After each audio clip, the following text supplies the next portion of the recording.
My daughter leaned in during dessert. Her hand was cold against mine.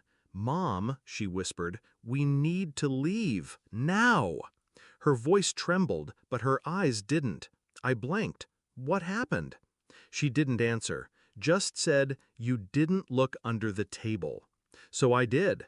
And that's when everything snapped into place.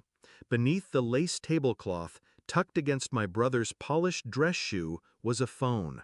The screen was dimmed, but just visible. The red recording bar was on. Audio. He'd been recording us. Again. 10 minutes earlier, the room had been warm. My mother's roast filled the air. Wine glasses clinked. My father laughed too loudly, probably at something that wasn't funny. My brother, Daniel, sat across from me, cutting into his steak with surgeon-like precision. It looked like a normal family dinner. But normal died in this house years ago.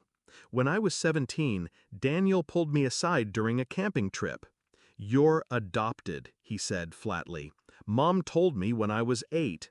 I laughed, thought he was joking. He wasn't.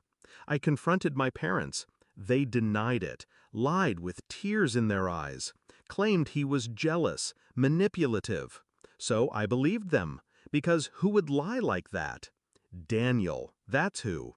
He always wanted power, control, the kind of control that twists the truth just enough to make people doubt their own memories, especially mine. I found out the real truth at 26 after giving birth to my daughter. A DNA test to check for medical markers. A name came up, not my mother's, not my father's. I was, in fact, adopted. Not legally, quietly, illegally. The woman who gave birth to me was a teenager who worked for my dad's company, fired at 17, pregnant, paid off. It all unraveled after that.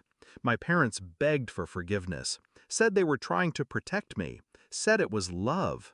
But love doesn't come with bribes or forged documents or 2 decades of lies. And Daniel? He just smiled, like he'd won. Over the next few years, Daniel got rich off lies. He invested early in cryptocurrency, cashed out before the crash, and bought a townhouse in D.C. with soundproofed walls. No wife, no kids, just secrets. And leverage.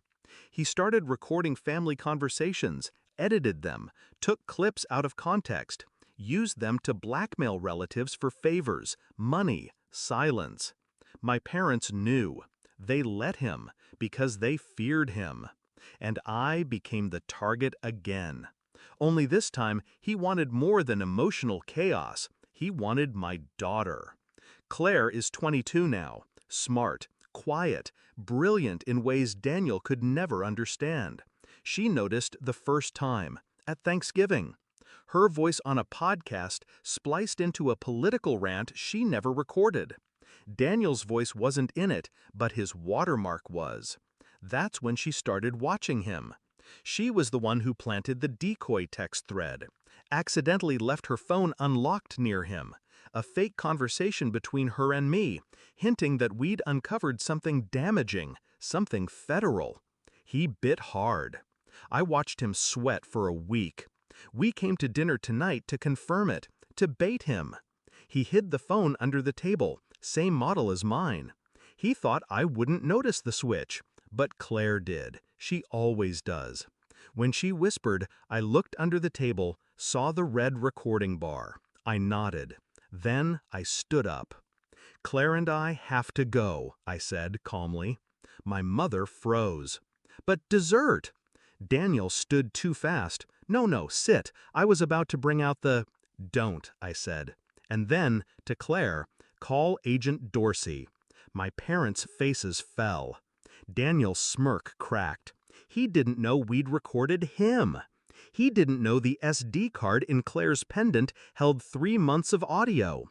Him coercing my father, threatening my mother, laughing about what he did to Rachel, our cousin, back in 2009. That last one was the nail in the coffin.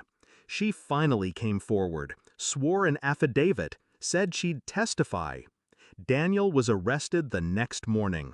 Wiretapping, extortion, sexual coercion, digital manipulation. The list was long. My parents called us 30 times that day. My mother left voicemails sobbing. My father begged for mercy.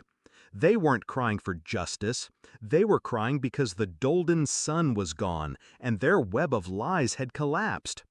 Claire and I moved to Boston 2 months later. Smaller place, colder winters, warmer silence. She plays piano again. I sleep through the night. I don't miss the family dinners. Some people say justice is about courts and sentences, but for me, it was this.